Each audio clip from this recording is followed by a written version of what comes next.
to you about how to make stir fry pretty cheaply. So most stir fry will contain like some noodle or something of that variety. I'm going to use cabbage instead. It has a bit more fiber. It's going to make you feel, so it's going to fill you up a lot better. It's not going to be as calorie dense, but to replace the calories, we're going to use eggs. Eggs are usually a cheap source of protein, far cheaper than any meat you can buy, even cheaper than even some of the vegetarian options such as tofu. For flavor, we're going to have peppers. For color, we're going to have broccoli. And then we're also going to have some asparagus and snow peas. Very good, well-balanced meal. And then to garnish it, we're going to have some green onions, which you can easily grow at your own house. Doesn't take too much effort to do so. And carrots, as well as some sesame seeds. Now, the oil we're going to be using is a mixture of sesame oil and just basic blend. You can even go with just basic blend if you don't want to spend the extra money on sesame oil. That's perfectly fine. And then finally, let's add some salt. This is a stock and soy sauce reduction with some that would have some garlic from it. Think of basically a vegetarian Twitter. Yes? How expensive is sesame? Sesame oil, from what I saw, it can be up to $5 for a small bottle, or you can go buy bulk and get it for like $20 for a half gallon. So it's not. So it's a little more expensive, but if you get the cheaper end of stuff, which may just be full of sesame oil mixture itself, you can go pretty cheap. So pan is nice and hot.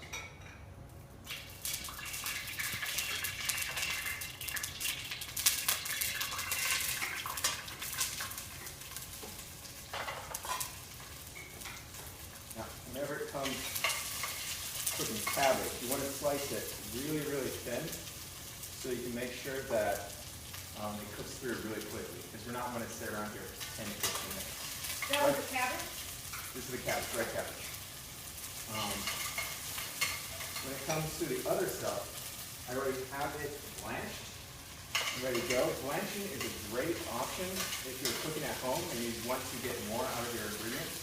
I did not blanch the peppers because they do not taste very well and their color runs off. The other things become more vibrant, as you can see. It's a very neon green broccoli right there. And what ends up happening with blanching, you can actually increase the shelf life of your vegetables to up to like 3 or 4 days. And even if you wait longer to blanch, if they're about to go back, you can blanch it and then you can get even more time out of it. Now, the other great thing about blanching is you can prepare everything ahead of time. So you can just sit down and get your stir fry done and throw everything in the last second, just warm it up a little bit. This means it's just less time cooking overall, because I don't know if any of you have tried eating raw broccoli, but it's pretty dense and very much crunchy. I like to leave a little bit of that crunch, which is another thing blanching is great about, gives you a little bit more control. But if you just try throwing broccoli in there, it's going to turn brown whenever it hits the heat before it actually gets cooked too.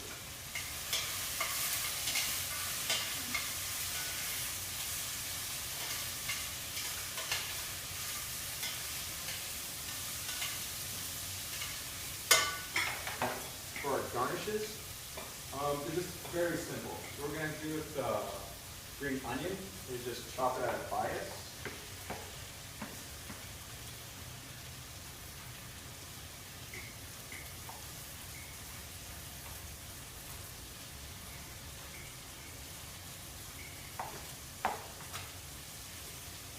So you can see we have these nice little slivers of green onion. And that's just going to go right about the end. And then our carrot, we're not even going to cook that. We're just going to slice it thin. So you just get a nice bit of orange, and you get carrot noodles. So for the most part, this is barely going to add any nutritional value, sadly, but carrot is starchy, and it does a hell of a lot. It's kind of like potatoes. They have some beta carotene, but for the most part, they're just a very sweet root vegetable.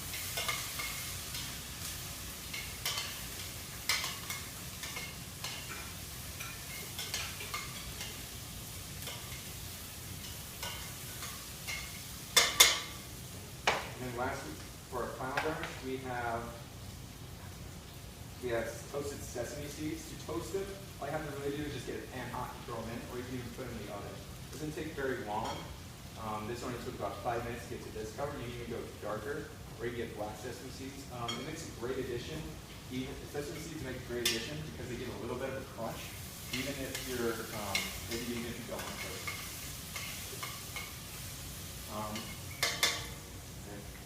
Anyway, we have eggs.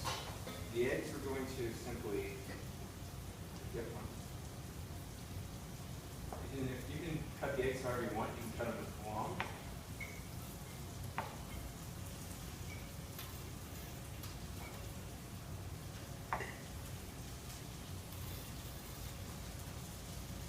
Or you can put them in full, or you can cut them across. Every one, as far as the eggs go. They hold up a little bit better if you cut them like this, as opposed to cutting them like this.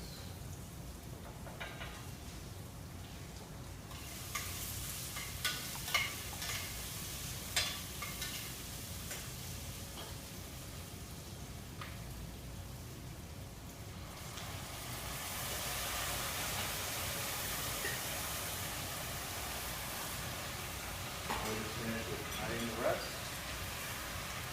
Is there a certain order you would have the ingredients in? Since most of these are already pretty much cooked from the cooking process, they're already fully cooked. There's really no order you have to do it.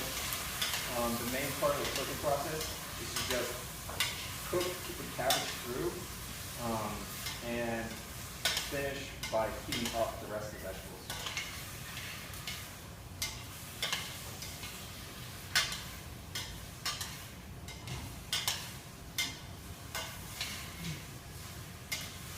Now just scooping this around to coat it with the sauce.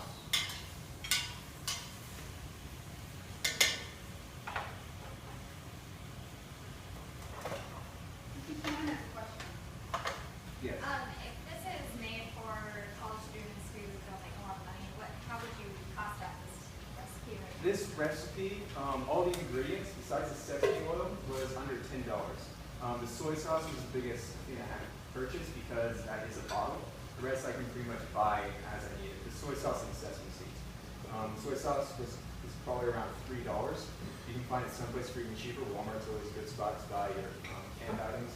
And then your spices. I actually found a canister of organic spices from King Soopers or something like that for $2.69. Just a small canister about this size. How would you say this meal will last a few days? I would say it's best to blanch your ingredients and then finish out by cooking that, because this itself, once it's sitting, will tend to, get a little dull in flavor. The things will absorb it, but as it cools down, just the flavor doesn't stick around very well. And reheating stir fry is never one of my biggest favorite things to do, because it's like you put it in the microwave and something pops because there's a lot of liquid in it, and you get it all over your microwave, and that's just more time.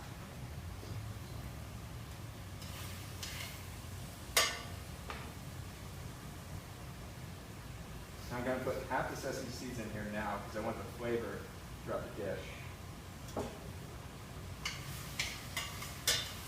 You got 30 seconds. Sounds good.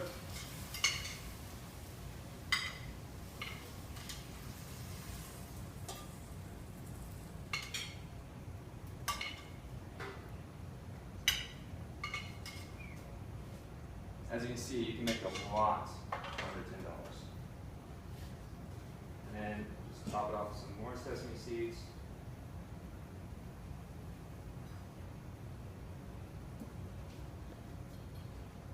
Place this however you want. And finally, the green onion, which will both add flavor and garnish. And then eggs, medium rare, please. You can use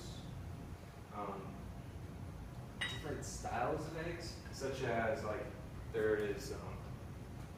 You can use different styles of eggs, such as onsen eggs, or what it is, it's a soft, completely soft egg that's fully cooked except for the yolk.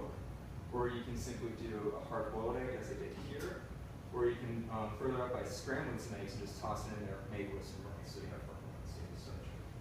And that is my demo on vegetarian. That is my demo on cheap stir fry. Any questions?